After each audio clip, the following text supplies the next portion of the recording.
Good morning, Dana. President Trump is promising retaliation for that ISIS attack that killed 3 Americans in Syria. Officials say a gunman stormed a meeting between American and Syrian officials near the town of Palmyra. He killed 2 U.S. service members and an American civilian, an interpreter.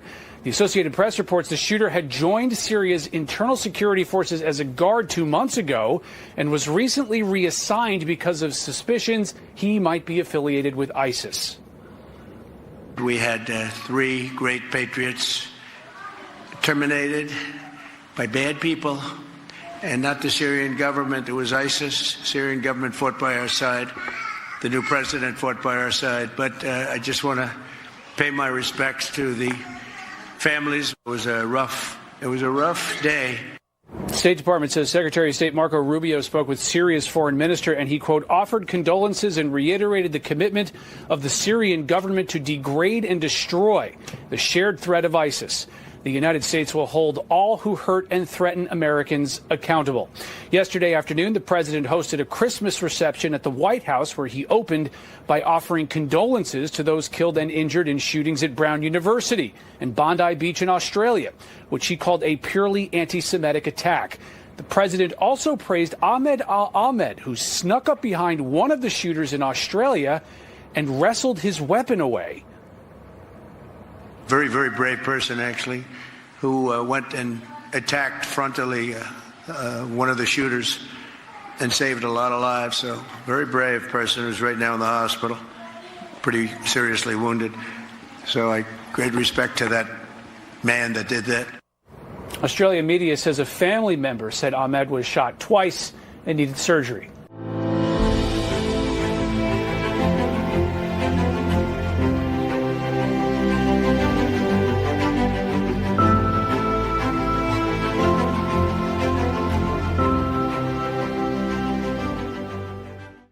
Yo, what's up, team? We are back in the saddle right now. Candace Owens may not be live today because she's meeting with Erica Kirk. Fascinating stuff. We're going to cover it in this later than usual live where Donald Trump will also be talking about the grisly murders and terrorism across the nation. 3 different acts of terrorism occurred. Were they connected? Well, yeah, actually, because we have a spiritual problem in this country. And the nature of Satan is to steal, kill, and destroy. Ladies and gentlemen, today is Monday, December 15th, 2025. President Trump will be live soon. This was a live with the Department of War. He's going to be talking about illegal immigration. That does have to do with some of the horrible terroristic attacks in our nation. Obviously, we're grieving over the loss of life from National Guardsmen in Washington, D.C., Also, our show exclusively broke footage of another Afghan national promising to create a car bomb in his taxi and blow up buildings in Dallas, Texas. Obviously, World Trade Center 1 had car bombs and bombs that nearly took the towers down in 1992. Don't sleep on guys who want to build a car bomb. I mean, geez. And thankfully, that guy was arrested before that even happened. So that's what Donald Trump's going to talk about today. President Trump has obviously created a little bit of controversy with his reaction to Rob Reiner getting killed by his own son. And I guess we can say that now because his kid's been arrested. We'll cover all this off the top. Dark days, man. Also a college Republican leader, evangelical, Christian, conservative, actually, I think Catholic, but nonetheless Christian crusader killed at Brown University. And there's obviously a cover-up going on because they have thousands of cameras at that school and they haven't released any of the footage of what happened. Why? Because it shows this was another political targeting. I'm going to get into it today. My name is Benny Johnson, and this is the Benny Show, just a little bit later. Actually, it's going to be the Trump Show today. We just got back from traveling. Thank you for obviously being flexible with us. We were on the road. I was traveling with my family. We did a bunch of stuff over the weekend. We were in New York and we were in D.C. and we were supposed to be there with President Trump yesterday when he made all these comments about all these killings. We're supposed to be there at the White House at the what was called the Children's Christmas Party, but they literally canceled all the flights out of New York back to D.C., so we weren't able to make it. But we were able to bring our kids to the White House this morning and had a great time. I have plenty of photos I'll be happy to share with you, taken from my Patriot Mobile device. Obviously, Patriot Mobile, the company that keeps us connected, all the interesting things that we do to fight for freedom. Some of them are very glamorous. Some of them are not. Most of them are not, actually. Most of them involve Jasmine Crockett's district or, AOC's district, or going to some of the worst, San Francisco, some of the worst places in America. But no matter where we are, Patriot Mobile is with us, giving us the same or better premium coverage than all the main carriers. They offer unlimited data plans, mobile hotspots, international roaming, and more. Go to patriotmobile.com/Benny or call 972-PATRIOT. Use promo code Benny for a free month of service. That's patriotmobile.com/Benny today. And I would be remiss if I didn't mention, we got to do it. We got to do it. We got to do it. Look at the size of the mug today. It's a Trump mug, okay? It's a Trump mug. But look at the size of the mug today. Yeah, that's because pretty much didn't sleep today. Didn't sleep. Blackout Coffee, ladies and gentlemen, fills our cup and fills it up to the brim. Blazing hot, just like President Trump, coming in hot right now, live, ladies and gentlemen. Go to blackoutcoffee.com/Benny. Use the code Benny for 20% off your first order. Blackoutcoffee.com/Benny. Let's go to President Trump. The Netherlands, we had very long and very good talks. And again, I think things are going along pretty well. 27,000 soldiers were killed last month. Shouldn't happen. Should have never happened. Should have never started. That war should have never, ever started. But it did, and we're trying to get it solved. That was Biden's situation. We're trying to get it done. And I think we're closer now, and they will tell you that they're closer now. We had numerous conversations with President Putin of Russia, and I think we're closer now than we have been ever. And we'll see what we can do. We want to save a lot of lives. We sell equipment to NATO. We don't spend any money, but we do want to see if we can save a lot of lives. When you're losing 25,000 to 30,000 soldiers, mostly soldiers, other people too, from towns, and like places like Kiev, various other places throughout Ukraine. It's pretty bad. Nobody's seen anything like it, actually, since World War II. But we're getting closer. We're having tremendous support from European leaders. They want to get it ended also. And at this moment, Russia wants to get it ended. The problem is they'll want to get it ended, and then all of a sudden they won't. And Ukraine will want to get it ended, and all of a sudden they won't. So we have to get them on the same page. But I think that's working along. Very good talk. On day one of my administration, I signed an executive order making it core mission of the United States military to protect and defend their homeland. And today, we're here to honor our military men and women for their central role in the protection of our border, something that I campaigned very, very strongly on. And they made me look really good. They were unbelievable. They made us all look good. I mean, we went from having millions of people pouring over our border to having none in the last 8 months, none. In a few moments, we'll officially recognize their service by awarding them the Mexican Border Defense Medal, which is a big deal.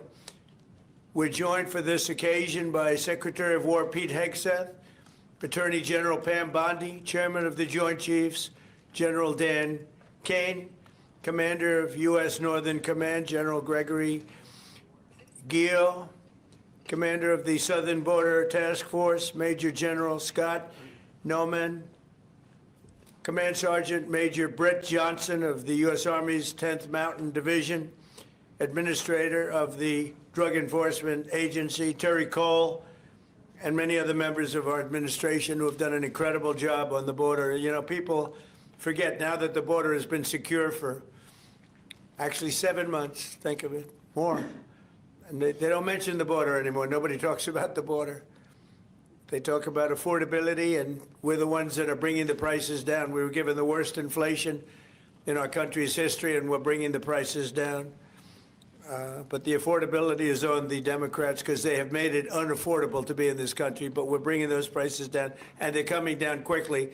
Energy is coming way down, and if you look, gasoline prices are hitting in many locations $1.99 a gallon. Nobody thought they'd see that. There were $4, $5, and $6 a gallon under Biden.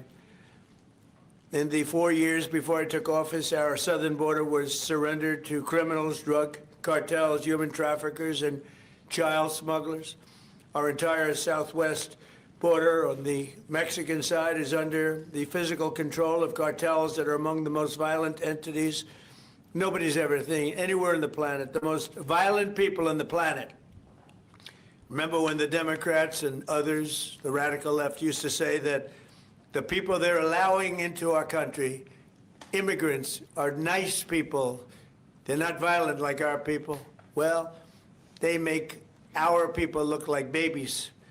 These are some of the most violent criminals anywhere on earth from many countries, not just Venezuela. Venezuela emptied their jails into our country, but others have also. The Congo has. So many other countries have. And we don't put up with it. I have to say the drugs coming in by sea are down 94%. And we're trying to figure out who the other 6% are. But they're down 94%, and we're going to start hitting them on land, which is a lot easier to do, frankly. But these are a direct military threat to the United States of America. They're trying to drug out our country. And you can look throughout history. Look at China when they were loaded up with drugs. They were suffering greatly, and others were able to take them over. And other countries also. They're trying to drug out our country, and we're reversing it rapidly, actually. But with the help of our great service members, we've stopped the invasion in its tracks, and we're dismantling the cartels very rapidly. And they are being declared enemies of the United States of America. They have been so declared, legally declared. More than 25,000 warriors have served in this historic operation. It is indeed an incredible and historic operation. And we've never done anything so effectively, and we've had a lot of victories. They've spent night and day enduring scorching hot and bitter cold, and they've given up their holidays and their weekends working with the officers of Customs and Border Protection. Our armed forces have already conducted nearly 13,000 patrols along the border, and today we give these great warriors the recognition that they have earned, and they have really earned it. The military component of our border security efforts is just the beginning. We're also designating the drug cartels as foreign terrorist organizations, a big deal from a legal standpoint and military standpoint. We've ended catch and release, and we endured and ensured that anyone who sets foot across our border illegally is intercepted, arrested, and immediately deported, or if they're really bad, they're put into prison because we don't want to ever take a chance if they come back. As a result, illegal border crossings have plummeted to the lowest level ever recorded in the history of our country. Think of that. The history of our country. You can all be very proud. For the past 7 months, 0 illegal aliens have been admitted to the United States of America. We inherited the worst border in the history of our country, one of the worst borders, I would say, in the world. I can't imagine any border in the world being worse when they allowed 25 million people to come in. And again, many of these people are gang members and from prisons and jails, from mental institutions and insane asylums. And some of the worst people on earth, they allowed to come into our country. We're getting a lot of them out. We've made a big dent. And the self-deportation is something nobody talks about, but literally millions of people are self-deporting because they don't want to be captured. Once they're captured, they don't have the chance to self-deport. They never have the chance to come back into our country. We inherited that border from an incompetent administration and turned it into the strongest border in the history of our country. So we took the worst border in the history of our country, and in a period of 2 months, we turned it into the strongest border in the history of our country.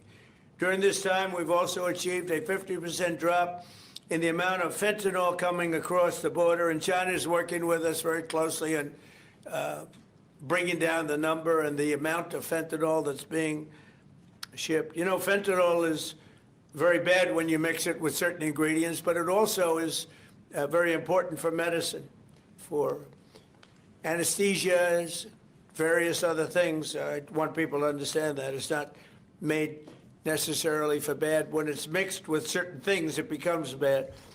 And that's what's taking place in Mexico. And we've got it down to a much lower number, not satisfactory, but it will be satisfactory soon. In May, we executed the largest fentanyl bust in the history of the U.S., seizing 3 million fentanyl pills all at one time. Think of that, 3 million pills. It's amounted to billions of dollars worth of drugs. And last month, we seized another 1.7 million fentanyl pills in the state of Colorado, the poorly run state of Colorado, with a governor who's incompetent.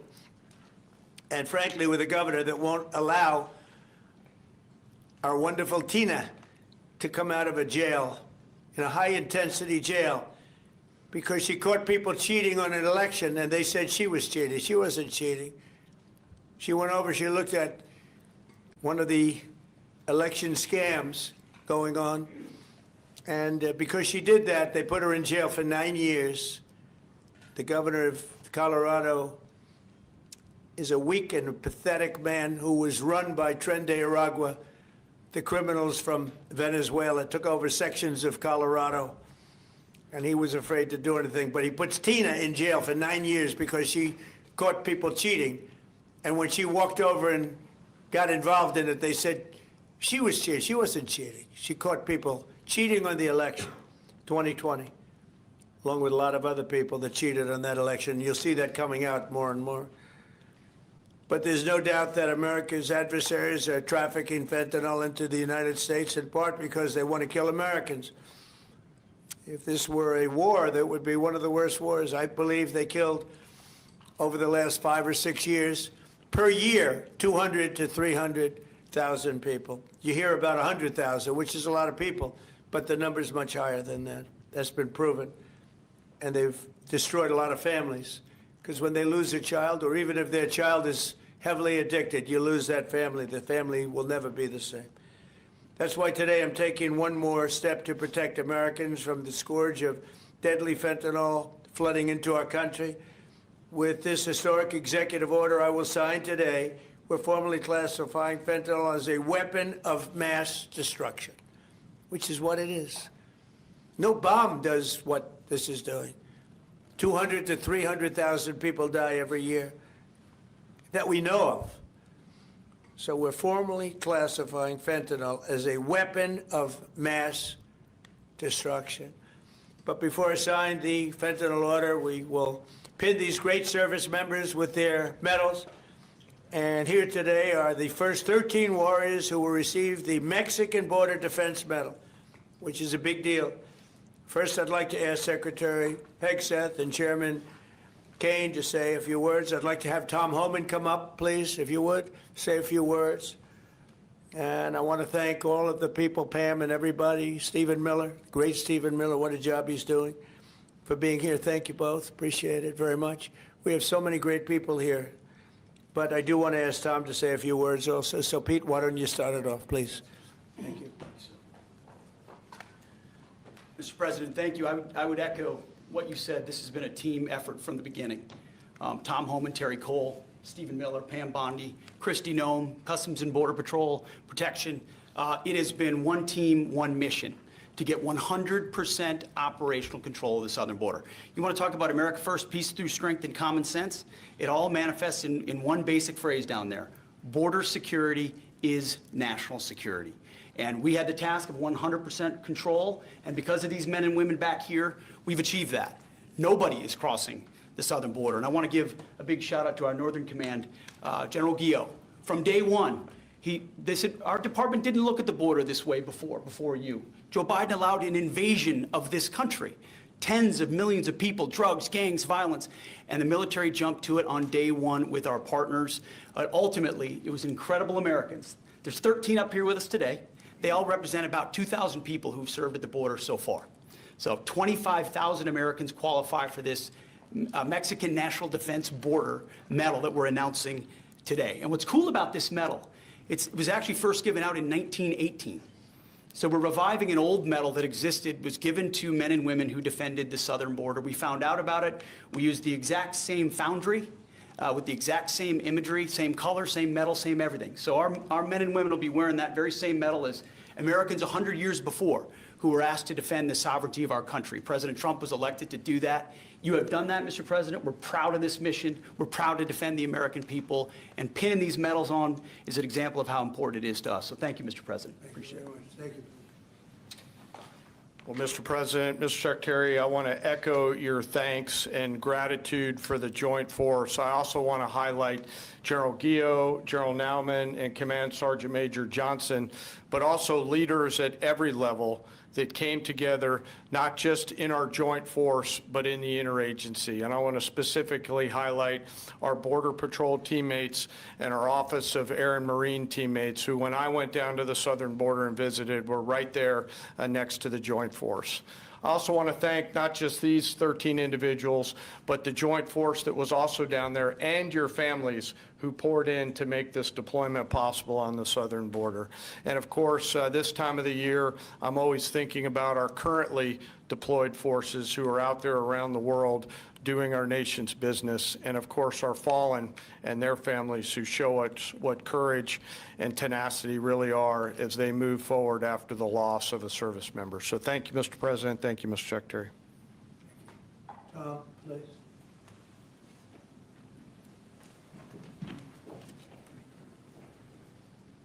You know, it's always an honor for me to be in the Oval Office with the greatest president of my lifetime. Yes, I said it, and I meant it. You know, I just got home last night. I toured the border in California, Arizona, and Texas. I did the four-wheel drive. I did it on the river. I did it from the air. Hundreds upon hundreds of miles of border. I didn't see one illegal alien. Not a single one. I've done this since 1984. I worked for 6 different presidents. No one's done more than President Trump. What he has done is gave us the most secure border in the history of this nation. Hard to stop. I went to hundreds of miles of border and didn't see one illegal alien. Incredible, considering the Biden administration, we had 10, 12,000 a day, most released in the United States. I'm proud to be with these patriots behind me. I'm already proud to be in the Oval Office of the President, but being with these heroes, I met some of these soldiers down on the border. And actually, a shout out to Fort Drum, New York. We got some 10th Mountain Division here, so Elise Stefanik, Claudia Tennant, we all love Fort Drum and the 10th Mountain. So look, this is a game changer. I want to make something perfectly clear, because we get attacked all the time being inhumane. The Biden administration is much more humane. It's a bunch of crap. Because there's been studies done that 31% of women that make that journey through the cartels get sexually assaulted. They get raped. And not just the women, children too. I've done numerous investigations in that. Sex trafficking was at historic highs with that open border. Fentanyl, historic highs that killed 250,000 Americans. No inspector terrorists that came across the border. Record, historic. What happened under the Biden administration was the most inhumane thing I've seen in my lifetime. Now that the border is 96% decline, 96% less people are coming, how many women aren't being raped? How many children aren't dying making that journey? How many women and children aren't being sex trafficked into this country every day? How many known suspected terrorists aren't just walking across that border? President Trump and this administration is saving thousands of lives every month. Hard stop. That's just a stone cold fact. I'm just proud to be a part of this. I work with Steve Miller every day. Steve Miller is one of the most brilliant people I've met in my entire life. President Trump brought together one hell of a team here, and the success proves. We all working together, one team, one fight. We're not done yet. We're going to keep going, and I guarantee you we can continue saving thousands and thousands of lives. Secure border means strong national security. Secure border saves lives. Thank you. Thank you.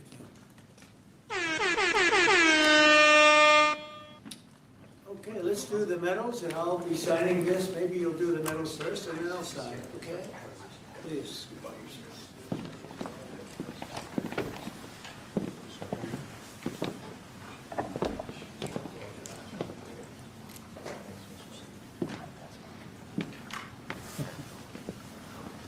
Well, it's not bad.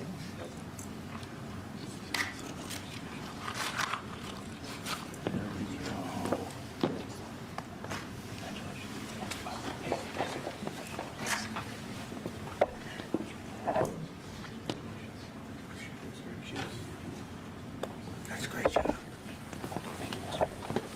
That's great. Thank you.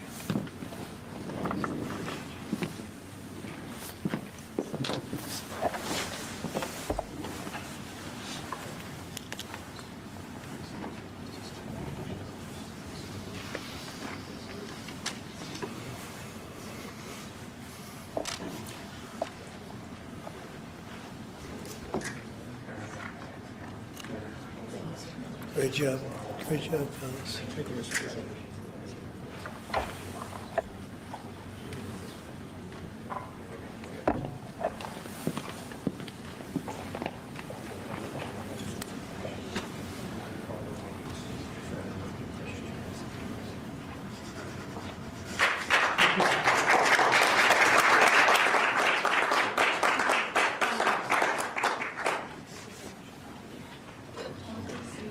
No auto pen.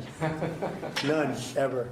We don't like auto pens, right? We don't like auto pens? How about gathering around me, and we'll hold this up. Congratulations, that's an amazing job. Come on around, come on around. Let's take a good picture.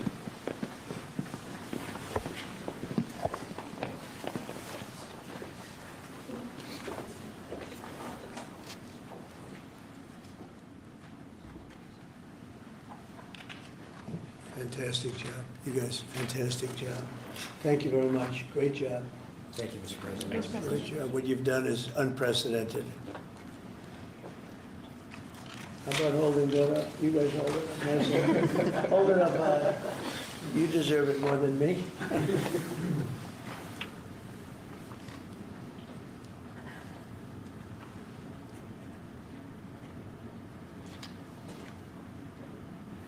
So I'm going to give you another medal, though, that may be more beautiful. I'm not sure it means as much, but it's really good, okay? This is gun medal. This is the one the military loves. So we're going to start, okay? Thank you, Mr. President. Thank you, dear. Here you go. Thank you, Mr. President. Thank you, Mr. President. Pretty nice. Want to compare it? Let me see, compare it. Let me see how that looks. I don't know. That looks pretty good. Thank you, Mr. But that means something very special. Thank you, Mr. President. Thank you. Thanks, Mr. President.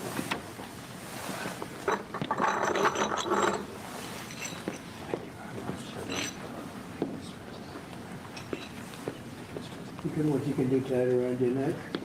It's got a nice ribbon. I think you'll like it. It's special. We don't give them to many people. Thank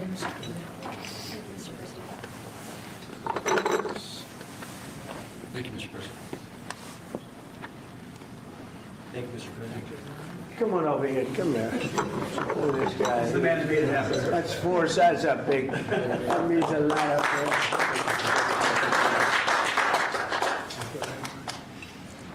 Hey, General, come on over here, even though you have one. I gave him one. No, this general right here, General Raisin Cage. He's a great general. Thank you very much.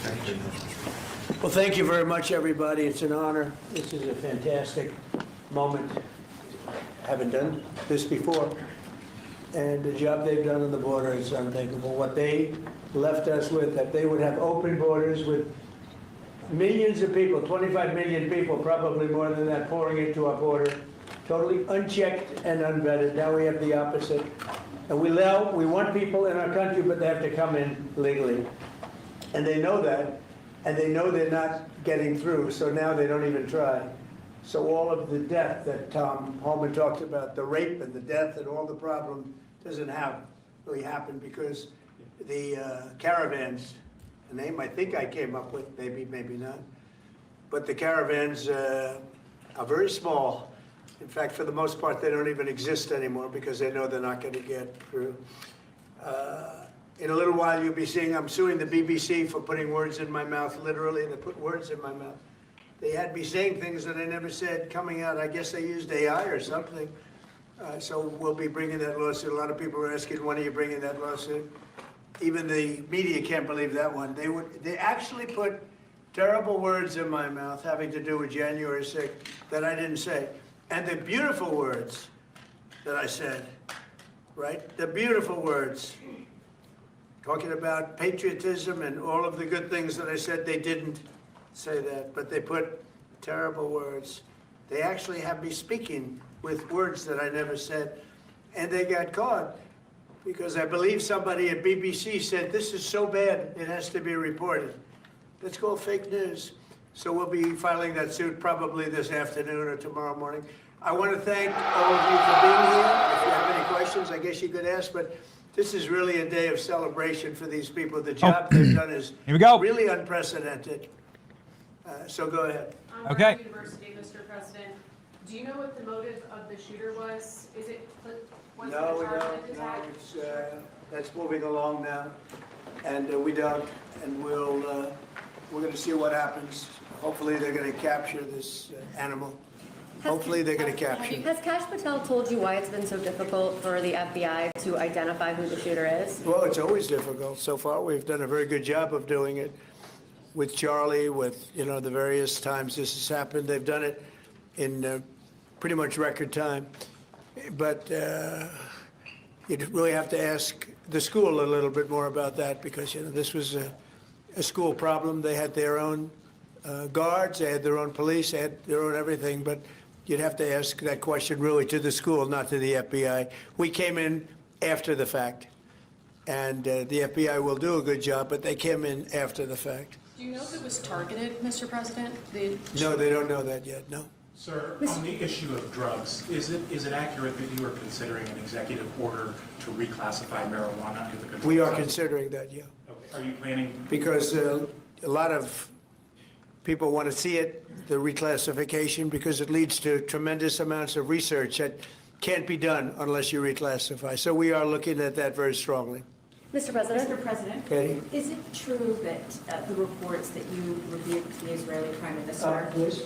Are the reports that you rebuked the Israeli Prime Minister for the hit on the Hamas general true? And is Israel undermining your efforts to be a peacemaker? No, Israel and I have gotten along very well.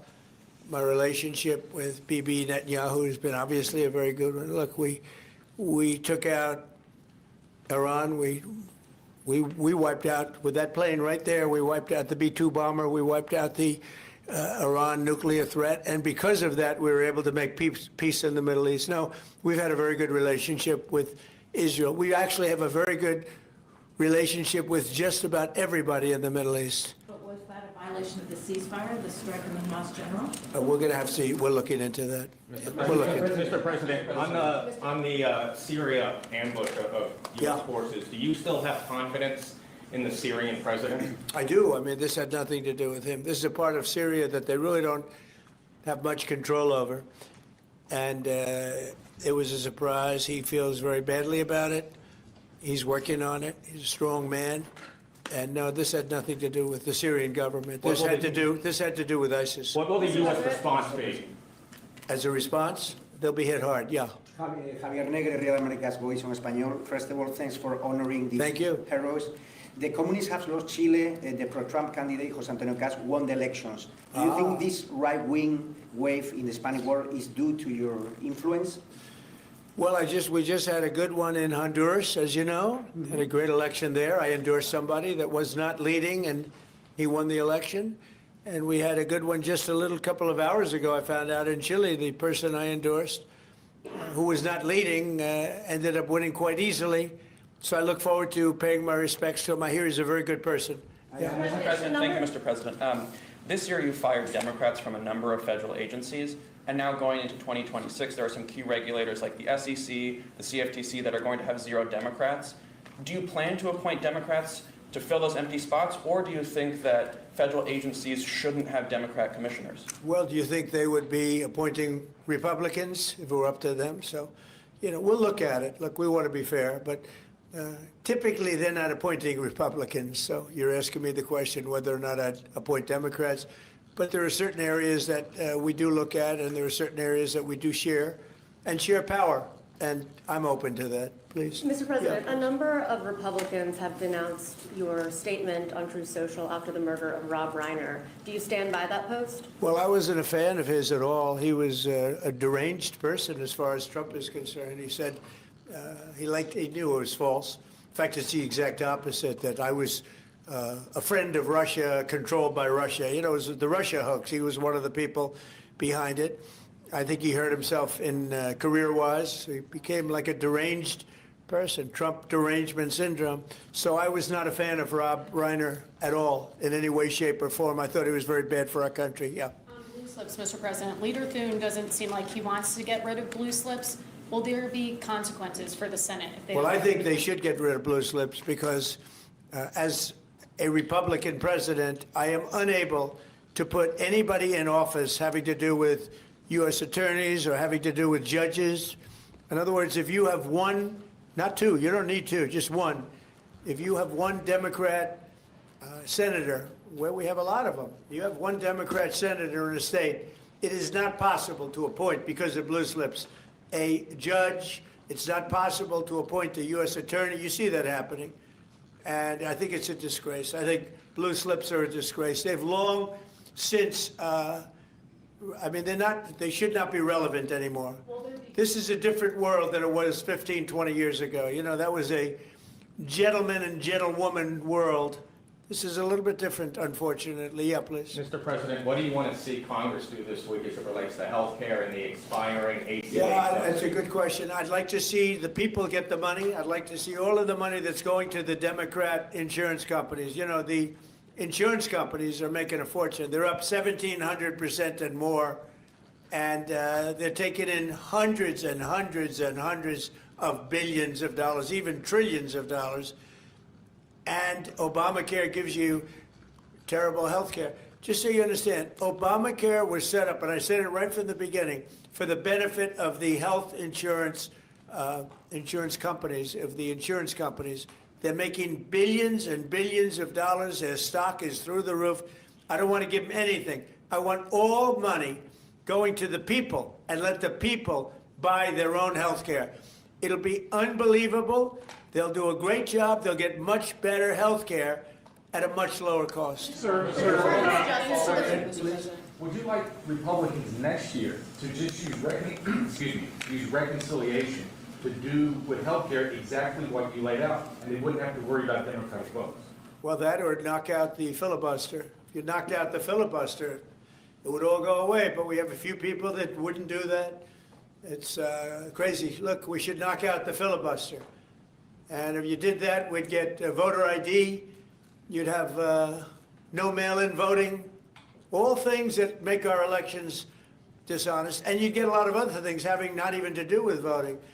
But Republicans should knock out the filibuster, and we should approve a lot of things. You wouldn't have January 30th looming, because, you know, you have the 30th of January looming. You know that, right? And if we knocked out the filibuster, it would be just a simple approval. But you have some Republicans that they're unable to explain why. You know, if you ask them why, they're unable to explain it. They cannot win the debate. But they should knock out the filibuster. And frankly, they should get rid of the blue slips too, yeah. Mr. President, the Democrats won Miami, where you won the election 1 year ago. Do you think it's because of Hispanic media like Telemundo that are publishing fake news about the ICE operations? How do you plan to win back those votes for midterms? Yeah, well, I won that whole election. And, you know, it's interesting. When I'm not running, we don't do as well. Yeah. And I'm going to try and get that changed for the midterms. But we did have a big win in Tennessee, as you know.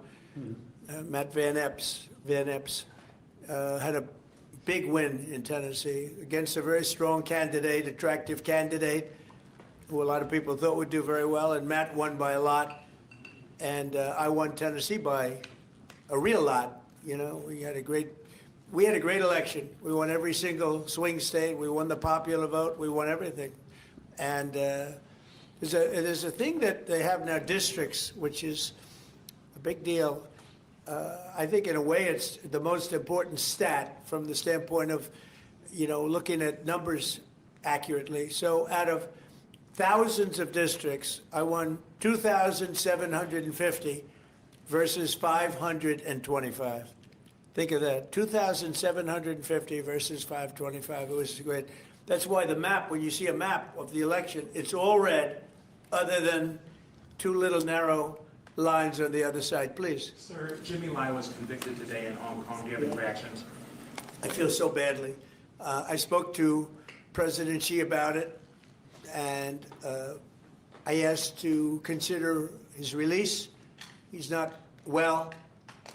He's an older man, and he's not well. So I did put that request out. We'll see what happens. Okay?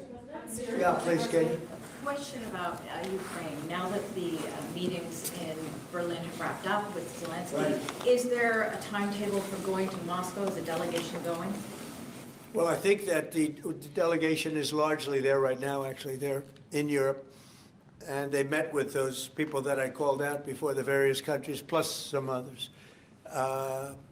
They want to see it end, Katie. They want to see it end. They all, I want to see it end. They want to see it end.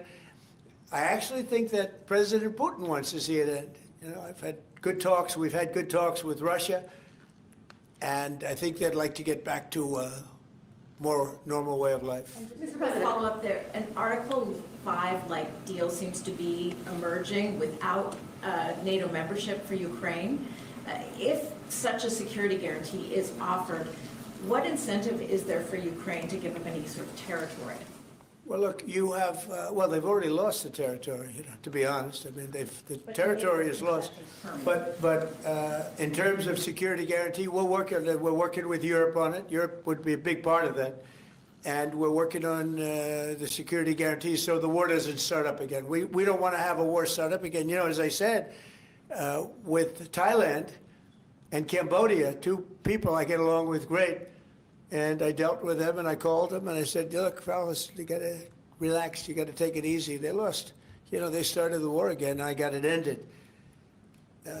And things like that are going to happen, war. There's nothing pretty about war, nothing good, and there's nothing you can do to predict what's going to happen. But I think we've made a lot of progress with respect to Russia and Ukraine, I hope.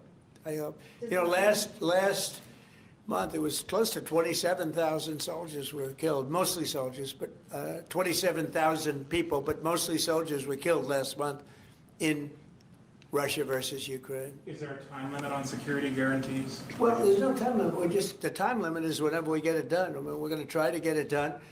We're making progress. It's more difficult than anybody could have thought. I would have said that half of the wars that I got settled, some were going for over 30 years, that half of them should have been more difficult, and they actually haven't been. There's a lot of dislike between the two leaders, you know that, and so it probably makes it a little bit tough. Have you spoken directly to Putin? Have you recently spoken directly to Putin? Yeah, I have. On Syria, Mr. President, on the U.S. troops killed in Syria over the weekend, why do we have troops in Syria? Because we're trying to make sure that there's going to be and remain peace in the Middle East, and Syria is a big part of it. The new leader is a strong person, and that's what you need. This is a rough part of the world, and it's been amazing what's taken place in Syria. We got rid of Assad, we got rid of other people that were really bad people, and that were in the way of peace in the Middle East. You know, we have legitimate peace in the Middle East, first time in 3,000 years. And we have 59 countries backing it. And we'll see what happens with Hamas. We'll see what happens with Hezbollah. But regardless, I mean, we have countries that want to go in and clean that out if we want them to do it. But they said, in the case of Hamas, they said that they're going to disarm, and we're going to find out whether or not that's true. Hezbollah in Lebanon has been a problem. We'll see what happens there. But there is legitimate large-scale peace in the Middle East. And if there weren't, we wouldn't have been able to make all of those deals that we've made with the various countries. They would have never been able to do that. If, for instance, if Iran, if we didn't, with that B-2 bomber right there on the desk, if we didn't, of which we just ordered a lot more of the newer version, totally stealth. They could not see it. They knew it was coming. They had no idea where it was. It was pretty amazing, actually. Every bomb hit its mark perfectly, despite CNN trying to say differently. They didn't know. They just, you know, hoped. They hoped that we didn't, but it turned out that they did. Atomic Energy Commission confirmed it. So did Iran confirm it. They got knocked to hell. But if we didn't knock out their nuclear capability, we would have never had peace in the Middle East, because you would have had a dark cloud hanging over Saudi Arabia, Qatar, UAE, and all the other countries, and they would have never, ever been able to sign an agreement. Yeah, please. How soon do you expect that international stabilization force to be up and running in Gaza? I think that it's, in a form, it's already running. In a very strong form, it's already. But it'll get stronger and stronger, and more countries are coming into it. They're already in, but they'll send any number of troops that I ask them to send. They want to see peace. We have more than 59 countries. We have many countries that aren't even in the Middle East, but they're fairly close to the Middle East. They want to be involved. So it's been pretty amazing. Mr. President, this week a man named Keone Rodriguez is going to federal prison for creating crypto privacy software. The case was started under the Biden administration, but your DOJ kept it going and secured the conviction. A lot of people in crypto are saying that this man should be pardoned. Are you familiar with the case at all, or would you be interested I've in heard looking about at it. I'll look at it. Why, you think he should be pardoned? Sounds like it. Sounds like, based on your question. Many people in the Rodriguez, we'll look at that, Pam. Okay, let's take a look at it. You'll have to tell me. I don't know anything about it, but we'll take a look. On Friday? Yeah, please. Mr. President, market analysts are calling for a Santa rally. Typically, it's 5 trading days going into Christmas. In the first 2 trading days in January, that's a sign of market optimism. Do you anticipate, along with the historical low gas prices, that continuing into the first quarter? Well, we've had the greatest stock market in history, Brian. We have a stock market that's gone up 52 times to new highs during a 10-month period, my 10 months. My first 10 months, we set a record. 52 days, we had the highest stock market in history, including a day ago. And I didn't look today. Maybe it's up today, I don't know. But we had 52 altogether, and there's never been anything like it. And the reason are the tariffs have brought vast amounts of wealth into our country. That countries that have taken our car companies, those car companies are all coming back. The AI is coming at levels that nobody's ever seen before. That's going to be a massive industry. Without the tariffs, we wouldn't have that. Chips are coming in, the chip companies are coming in from Taiwan and other places, but mostly from Taiwan, which has almost 100% of the market. And we're now making chips, and we're not paying anything. It's not the CHIPS Act where they give billions of dollars to companies and then they just take the money and they run. That was under Biden. The fact that I set tariffs up, and that if they don't make their chips here, they have to pay a big tariff. In order to send them into the U.S., they have to be here. Tariffs really work, in my opinion, almost only in the United States. They've been used against us successfully because we had presidents that had no clue. But tariffs really work. We have taken in hundreds of billions of dollars with tariffs, and more importantly, we've taken in countries and companies where, and even countries have sent their car-making people into the United States in order to avoid paying tariffs. And they'll build a plant and they'll hire our people to make the cars. But we now have, as you know, Toyota just approved $10 billion in manufacturing plants in the United States using our people. Without tariffs, none of that would have happened. Tariffs have given us great national security. There's nothing like what's happened in the last 10 months. Tariffs have given us tremendous national security and tremendous wealth. Thank you all very much. Thank you. All right. Ladies.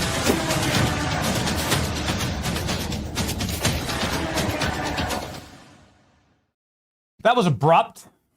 That's a little abrupt climb. Give it a second, please, for heaven's sake.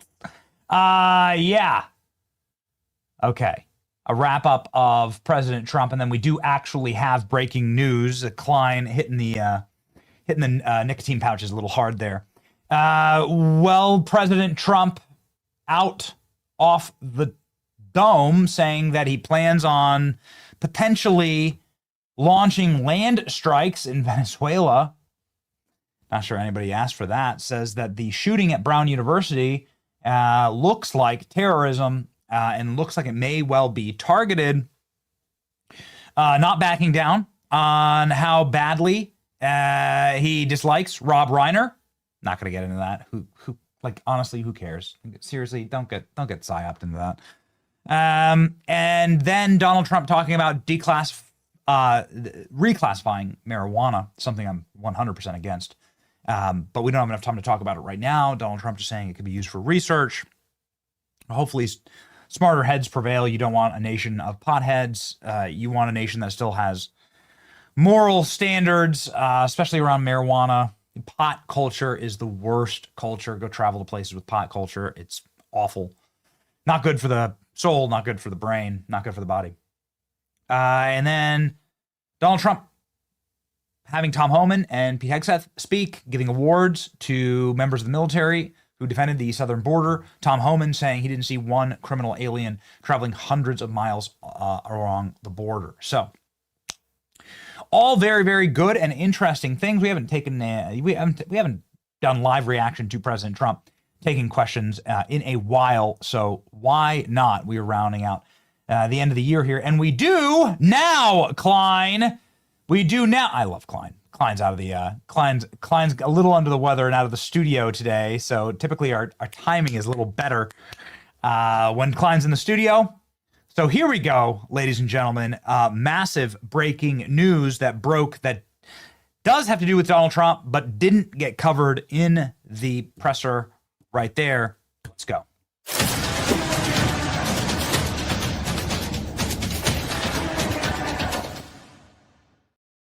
Okay, this is going to be very, very interesting, ladies and gentlemen. Dan Bongino allegedly planning on leaving the FBI within weeks, potentially, according to sources. Dan Bongino is the deputy director of the FBI. That makes him one of the key leaders in the organization. Many people who've worked for the FBI have told us that the deputy director position is the most powerful position at the FBI. It's the one that actually gets things done. Now, whatever you think of Dan Bongino, his visibility on major issues at the FBI, everything from the pipe bomber to Charlie Kirk's assassination, has been a force. During press conferences, on television, Dan Bongino obviously had one of the most successful podcasts in the world, The Dan Bongino Show, and was doing record numbers of live stream concurrent viewers on Rumble right before he decided to join the administration at President Trump's urging. The most recent commentary that Bongino had on social media was about the crime statistics. We'll get into all of that here. Let's read the article. Dan Bongino out at the FBI. Deputy FBI Director Dan Bongino will make a decision about his future with the Bureau within the next few weeks. Sources familiar with his considerations tell Fox News. The sources deny recent reports that Bongino's office at the FBI is empty, but they say his departure is a possibility in the near future. A source familiar with the situation told Fox News Digital that Bongino has not made any decisions about his future at the agency. Bongino's tenure at the FBI has come under fire in recent weeks alongside FBI Director Kash Patel. Earlier in the month, a report from an alliance of active duty and retired FBI personnel portrayed the Bureau as directionless and rudderless under its new leadership. Bongino and Patel pushed back on the report, however, defending sweeping reforms as they have delivered major gains and accountability in public safety. When the director and I moved forward with these reforms, we expected some noise from a small circle of disgruntled former agents still loyal to the old Comey-Ray model, Bongino told Fox News at the time. It was never our audience, our responsibility as the American people, and under new leadership team, the Bureau is delivering results the country hasn't seen in decades. Tighter accountability, tougher performance standards, billions saved, and mission-first culture. That's how you restore trust. New York Post columnist and new Fox News contributor Miranda Devine said last week in an internal 115-page memo that FBI active duty and retired agents and analysts heavily criticized Patel and Bongino since they took their respective jobs. I didn't give any real credence to this report. Of course, the deep state's going to deep state. Of course, they're going to criticize these guys. As you well know, Kash Patel has been on this program before, so has Dan Bongino. I've been on Dan Bongino's show. I consider Dan Bongino a friend. And this is going to be totally up to him. I haven't reached out to him about this because this is breaking news as of this hour. Bongino hit back at the report, saying that Devine loves attacking our reform agenda with gossipy anecdotes from disgruntled former employees. In this, I read through the FBI report that Miranda Devine cites here. A damning report labels FBI rudderless ship under Kash Patel. Dan Bongino more concerned with building personal resumes. I read through it. You can see it. It's listed right here. None of this can be referenced directly to agents that are currently at the FBI. This is something that was a real problem for me. So all of this is just completely anonymous. So we're just going to believe like garbage that was written by just anyone. Who knows who wrote it? Nobody knows. It is totally gossipy. It is very like bitchy and anecdotal. And I don't see like a huge problem with this report. I don't see this as damning or career ending because it is just a bunch of former agents, presumably James Comey's best friends that are all sitting there in early retirement, most likely been fired by Bongino and Patel, and they got sour grapes. This is that's the way that I take this. So I really, really hope that this is not Dan Bongino's undoing at the FBI. Dan Bongino has done, I think, quite well, protect the homeland and crush violent crime. This is Dan Bongino's last tweet. These words are not slogans. They are investigative pillars of the FBI. As stated Director Patel, over the weekend, the FBI disrupted a credible imminent terrorist threat and arrested 4 individuals in connection with the Los Angeles area. If you read the reports on this, this is legit big-time arrests. There was a left-wing terrorist group that was building pipe bombs and were detonating them out in the desert. And they were going to plan on blowing up a bunch of businesses and presumably harming a bunch of people in the Southern California area. And the FBI foiled that plot. This happened from today. That's just good work. This is one that I thought, though, when I read this tweet, I thought maybe Bongino is actually moving out. When I read this post, I thought, this seems introspective for Bongino. Seems like something that Bongino is, giving sort of careful consideration and looking back on his time at the FBI. This is from his personal account that has 7 million followers. And he posted this just a week ago. Watching the endless series of media fairy tales about the administration's public safety and national security successes from the inside has been a revelatory experience. Despite historically strong border, drug runners in a state of redline panic, a historic low murder rate, record-breaking arrests and seizures statistics, our military being rebuilt, fortified, peace deals being signed all over the world, the lemmings in the media continue to repeat their same mantras, insisting that we should believe 3 + 3 = 9. It's really illuminating to watch from this position. If any other president, more ideologically aligned with the sheep in the middle, did what President Trump has done, our public safety and national security, there would be nonstop celebration, nightly news stories, documentaries. They'd be prepping a rock on Mount Rushmore. Fact. So Dan Bongino there defending, obviously, his record and talking about, the revelatory experience to see it all from the inside. I mean, for me, that just struck me as being very personal and almost like he's looking back on the work as though he's maybe ready to shift out of that work. Andrew Bailey, friend of the show, would most likely take his position were Dan Bongino to shift out of the deputy director role. This is now breaking across my timeline. No official announcement yet, but half a dozen sources at the FBI and DOJ indicated that Bongino's Washington, D.C. office is empty.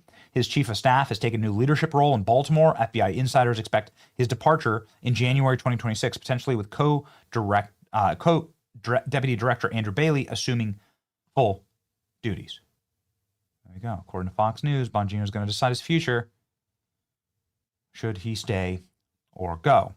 One of the other people who were attacking Bongino, or at the very least the leadership of the FBI, was Tucker Carlson as of late. Here's Tucker Carlson from Theo Vaughn's podcast last week. So Tucker Carlson going after his friend Dan Bongino there, or at least the way that Bongino's been running the FBI in a different era. It was Dan Bongino on Tucker Carlson's show live in front of thousands of people saying this. Do you want this Dan Bongino back? You go do it. And then you start your own company. And then you get your own advertisers. That's how you do it. You pulled a Leo DiCaprio from Wolf of Wall Street, just don't defraud anyone. I'm not leaving. I'm not leaving. You tell these liberals, I will haunt you sons of bitches for the rest of your lives on this planet. YouTube decided to cancel me. YouTube sends me a letter, an email. We're canceling you. You said masks don't work. They said, you got to pull this video down. I said, I got a better idea. I'm going to cancel you idiots, and I'm going to go advocate for a platform, and then Rumble went and sued them later for like screwing them up like this. Screw these people. Don't ever let them beat you down. Ever. Ever. Whatever they tell you not to do, you do times 10. What does the HR department in your company say when you talk like this? All right. Different timeline. The timeline's been broken, ladies and gentlemen. Last time I had my producers pull the last time Dan Bongino was on Fox News. It was obviously talking about the pipe bomber, saying that this is the biggest FBI cover-up in American history. This prior leadership team was doing outside of, targeting political opponents, weaponizing the FBI, destroying its reputation, embarrassing agents that are doing really good work out there, catching terrorists, CCP spies, and everyone else. It's almost like they were intentionally trying to decimate faith in institutions. It's horrifying. I don't know what they were doing. I can tell you what happened, though, when we got there, the director and I. My first meeting, I swore in, and I kid you not, probably 15 minutes later, and the people who are in the meeting know, I said, when I get in there, I want a full brief on this pipe bomber case on day one. And I looked at the case agent after getting a full brief on what they'd done, and they had done some a pretty extensive amount of work. They had chased down, I think, thousands of leads, 6,000 plus interviews had been conducted, hundreds of tips, and it still was relatively stale, the case. And I grabbed the case agent on the way out, and I said, you're going to get me this guy. You're going to track this guy down, and you're going to find him. You're going to get me this guy. I want him. And that started what's been almost a 9-month operation right now to make sure that we could get full accountability and transparency to the American public and find this guy. And today we did. So Dan Bongino there saying, obviously, that the Joe Biden FBI didn't want to find the pipe bomber. I think there's a lot of theories about why that is. Pretty self-evident that all of it is a hoax. What I'm missing there is some type of explanation as to why Brian Cole Jr. was someone who went and did this.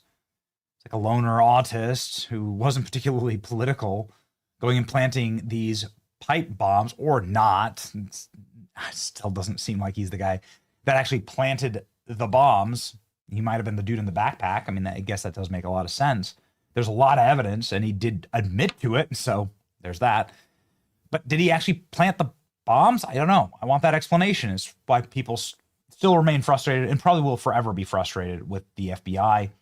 And what kind of Dan Bongino do you want? I gotta tell you, I mean, this is something that was, really great to do with Dan at the RNC convention. He's just such a talented broadcaster. And whenever he decides to step back into the arena, we'll be happy to have Dan back. His voice, I think, is sorely missed right now. And he's just one of those guys that I've always really, really respected. And his ability to sort of manifest and explain in simple terms what is actually going on. And so that's my take on it, ladies and gentlemen. Let's go ahead and check the markets. Who will be the first to leave the Trump cabinet in 2025. Check the markets with Polymarket.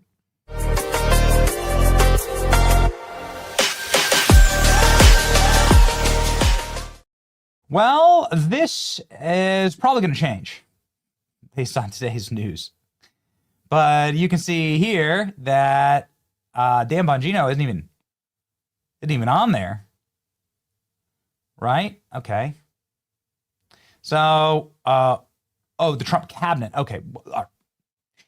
Well, maybe ALX, see if there's a Dan Bongino market on here. I'm sure there is. So cabinet secretaries, got it. So none is the winning. Like at 95, 96% says none. Nobody is going to do it. Kristi Noem and Pete Hegseth pulling in just a couple pennies here and there. Stephen Moran, Kristi Noem, Pete Hegseth. But pretty much everybody is below 1%. So the betting markets, the prediction markets are saying no one's going to leave the cabinet. That everyone's going to be sound and set, which is what I'd like, honestly. Okay. So on or before 2027. Let's look here. Dan Bongino now. Who will leave Trump administration before 2027? Now Dan Bongino is up at 53%. Zeldin, Pete Hegseth, Kash Patel. What do you think about how these guys are doing at the FBI? Let me know in the comments. Obviously, we know that there is a considerable amount of criticism. But you know what? That's just what happens when you're in the arena.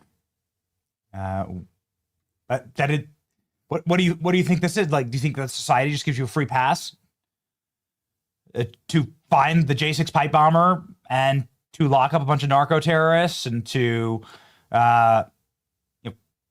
fire all of the kneelers, the FBI kneelers? This is a great one. The FBI kneelers. There they are.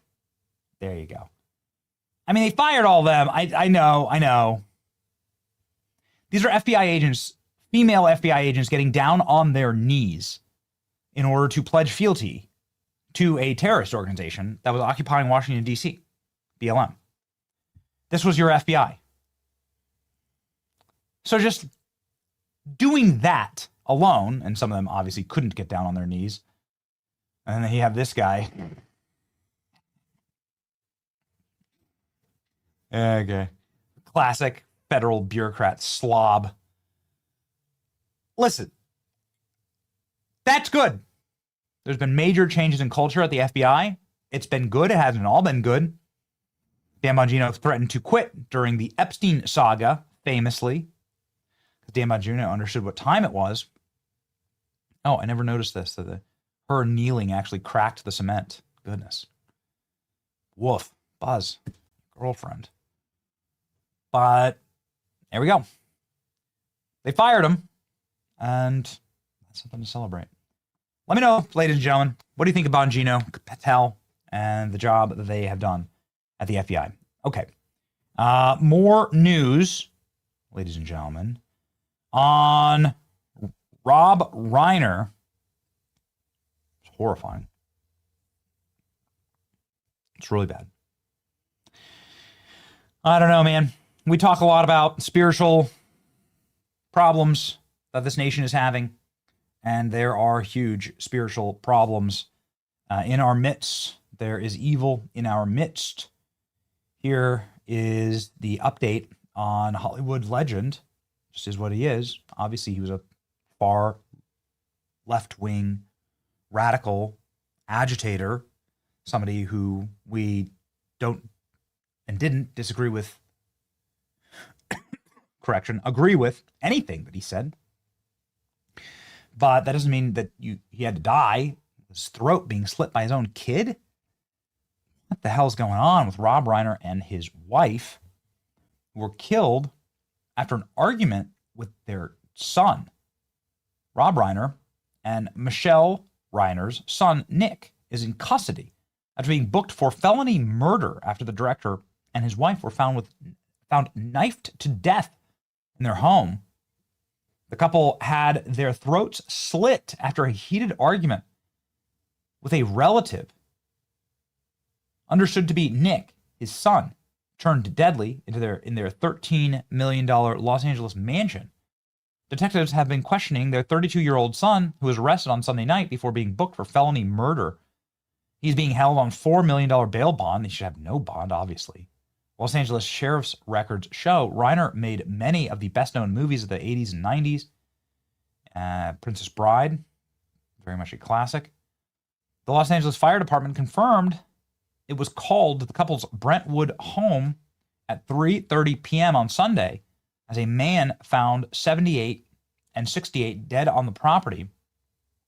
Their daughter, Rami, who lives just across the street, is said to have made the grim discovery when she visited the sprawling six-bedroom estate yesterday afternoon. The 28-year-old, who is Reiner's youngest child, told police that a family member should be a suspect because they are dangerous. Nick had previously spoken out about his struggles with drug addiction, in which he saw him first attend rehab around his 15th birthday. Oh, goodness. And experienced periods of homelessness. In 2016, when he was 22, he is said to have gone to rehab 17 times, adding that he had been left homeless and refusing to get help on multiple occasions. Oh, no. Terrible. And you get a kid that's a drug addict, parents, it's gonna be hard, but you gotta cut them loose. Drug addicts are different. There's something, because of pop culture and because of Hollywood culture and because of the permissibility and the lack of any type of judgment in our modern era, erosion of common sense, the drug user, the homeless person, has been put up on a pedestal as some type of victim, when in reality, if you know any drug users, habitual drug users that refuse to get clean, they are some of the most vindictive, selfish, demonic, poisonous forces that you can possibly have in your life. These are individuals who are truly dangerous and often desperate. And you gotta be smart. It looks like the Reiner family welcomed this junkie kid of theirs into their home. Something went terribly wrong. And then he went berserk and killed his dad and mom, slit their throats with a knife while they were sleeping, I guess. I don't know. That's really bad. It's terrible. But also, there's a lot of hatred right now. I mean, it says this in the scriptures, that you'll see brother turn against brother, son turn against father, daughter turn against mother, and so on and so forth. You're seeing a lot of this. Like, kids are turning against their moms and dads in really despicable and in really violent, horrible ways. So, yeah, I'm praying for the Reiner family. And I am sickened to see this. Goodness. The Reiner family has confirmed the death of the director and his wife, saying, "This is with profound sorrow that we announce the tragic passing of Michelle and Rob Reiner." And his son is now in custody and is facing charges of first-degree felony murder. So, okay. It's going to be like an OJ situation. I don't know what else to say about it, man. It's horribly, horribly sad and dark. So be smart. Don't let your kids, I guess what's the major takeaway moral here? And this is not me throwing stones at a dead man, it's Rob Reiner. It's awful. But the takeaway here is obviously that you got to be really sharp with who's raising your kids. The most effed up kids are the ones from the most successful people. Why is that? Because they're so obsessed with their careers and they don't realize that the careers is going to come and go, right? Rob Reiner doesn't get a lot of director's gigs anymore, or got virtually zero, became a full-time activist. But your kids will be there forever. Your kids are a part of you. They're your flesh, your blood. You'll always have a soft spot for him. And when your degenerate, junkie kid comes banging down the door, says he's homeless, you're going to welcome him in, get into a fight. You got to make sure that you're raising your children to be godly, to be centered, to not be addicted to all of the poisons in society, and to be upstanding, and to not allow some of the worst elements of society to infect your children. It's the reason why all these kids in the Hollywood Hills go off like this. They're all they're all junkies, and they're all homeless, and they're all addicted to drugs. Get your kids the hell out of that culture. I did that with my family. I would have my family. We moved down to Florida for this exact reason. All right. Too bad, ladies and gentlemen. This show brought to you by Advantage Gold. Advantage Gold is the gold company that we use in order to secure our future, investing in something that is rock solid. Who knows what will happen? Everybody's questioning how the market's gonna wrap up at the end of the year. You don't have to question about gold. I mean, listen, don't believe anybody that says there's a sure thing. Just look at the way that gold has tracked, and then get smart about diversifying your investment portfolio, 401k, IRA, or retirement accounts. This is your wake-up call. Physical gold and silver is the way that smart Americans are cashing in. Who knows what they're going to do with the Fed funds rates, but you know that gold is going to keep on ticking. With Advantage Gold, one of America's #1 rated precious metals companies, your future can be secured. Here's how to get started. Text Advantage Gold by texting Benny to 85545 right now. This BENNY to 85545. You'll instantly get free gold investment kit, a $49 value. And don't wait for 2026, because I think things are going to change, man. I think they're going to change. New Fed chair, new rates. Text Benny to 85545 right now. We've covered the FBI thwarting the anti-ICE attack. Man, that's terrifying. And why don't we just touch on really quickly here, because I think a lot of it is speculation, but the terrible news out of Brown University. There was a deadly killing at Brown University. 2 individuals killed. Sophomore Ella Cook ID'd as the first victim. Ella Cook is a Republican. She is a Republican leader on campus. She is a Christian. She is a crusader for Christ. Brown University is the most left-wing, ideologically, institution arguably in America. They're famously left-wing. Just 0.08% of the student population at Brown, which is like 10,000, identifies as conservative. So the fact that a gunman goes in and is able to randomly just kill the leader of the conservatives on the campus, no, man, this smells exactly like a political assassination to me. Oh, and there are a bunch of other people in the library, and Ella Cook is the only one who got killed, along with somebody else in the exact vicinity. There's no footage. They refuse to give us any of the videos, any of the photos. There's no footage of this happening at all. They've got nothing. They arrested one person. Now they've sprung him from prison and said, this ain't it. Got an alibi.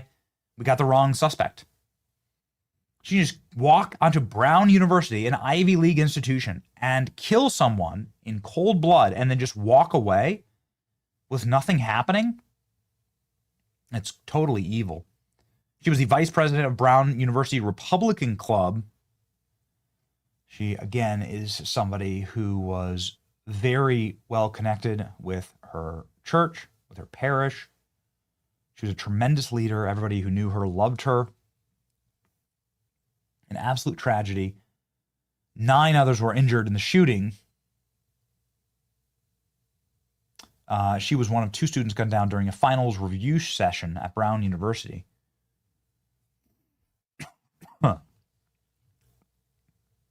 And why exactly is Brown University not releasing all of the available evidence, footage, photos, and videos? it's enough to make your blood boil. It seems to me that they are trying to protect a narrative here, and that you don't want to round out the year with another left-wing political assassination. But it is overtly enraging and humiliating that law enforcement doesn't have more leads on this. And we'll cover more in the morning show, ladies and gentlemen. All right. I'm going to let my voice rest. We've obviously been traveling all day, and we want to make sure we have a strong week. We got some exciting things lined up this week. Also, obviously, America Fest. Going to be giving a speech at Mar-a-Lago tomorrow with General Flynn and Mike Tyson. Great. And want to finish the year out strong. Ladies and gentlemen, you should finish the year out strong. American Financing can help you ensure that your high-interest credit card debt is consolidated into something that is more in line with the federal funds rate. High-interest credit card debt, obviously, is a killer. It's a financial killer. It is true modern-day slavery. It's usury, and it should be illegal. But nonetheless, the highest rates ever of Americans find themselves trapped by this modern-day slavery, and I want you to get out of slavery. It's the Christmas season. Call American Financing today. The sooner you act, the quicker you can save at 888-528-1219. That's 888-528-1219, AmericanFinancing.net/Benny. All right, ladies and gentlemen, I think we have covered everything, and we already talked about how Erica Kirk is meeting with Candace Owens right now, but we have nothing to report on that. So perhaps tomorrow morning we will have more to report on that. But for now, I have a verse of the day for you. It comes from Luke 2:13 through 14. And suddenly there was with the angel a multitude of heavenly hosts, praising God and saying, Glory to God in the highest, and on earth peace, goodwill toward men.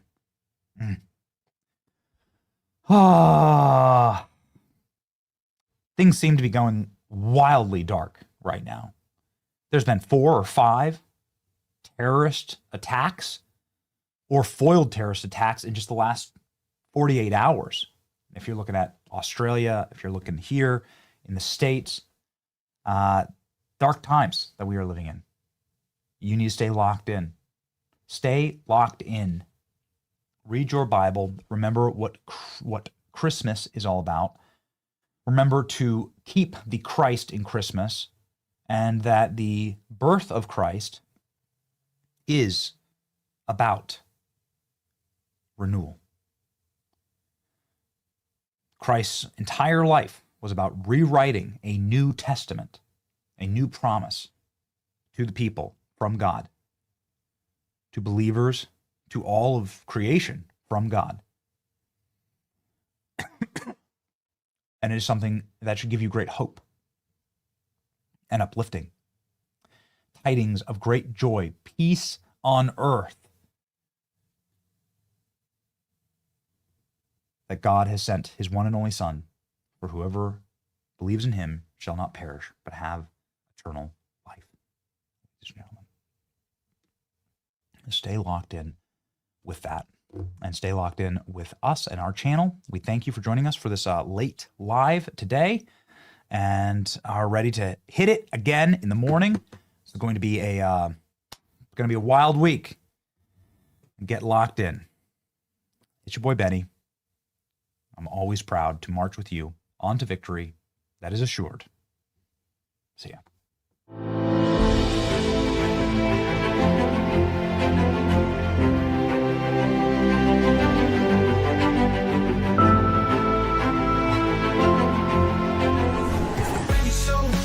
Truth gon' be faith and freedom on your TV screen. Stand up strong, battle through the night. The Benny Show's here, bringing liberty to life. From the speeches to debates, Benny sharp like a blade, cutting through the lies, watch the truth cascade. With the warrior's heart, this man never fades. You know it's prime time when Benny invades. From saving the nation to stories untold, the Benny Show's the storm, see the truth unfold. Stay in the loop, let freedom take hold. Salting all the libs, soul never sold. It's the Benny Show, where the truth gon' be. Faith and freedom on your TV screen. Stand up strong, battle through the night. The Benny Show's here, bringing liberty to light. Liberty to light. Bringing liberty to light. Liberty to light. Bringing liberty to life. From the speeches to debates, Benny sharp like a blade, cutting through the lies, watch the truth cascade. With the warrior's heart, this man never fades. You know it's prime time when Benny invades. From saving the nation to stories untold, the Benny Show's a storm, see the truth unfold. Stay in the loop, let freedom take hold. Salting all the libs, soul never sold. It's the Benny Show, where the truth gon' be. Faith and freedom on your TV screen. Stand up strong, battle through the night. The Benny Show's here, bringing liberty to light. Bringing liberty to light. Bringing liberty to light. Bringing liberty to light. Bringing liberty to light.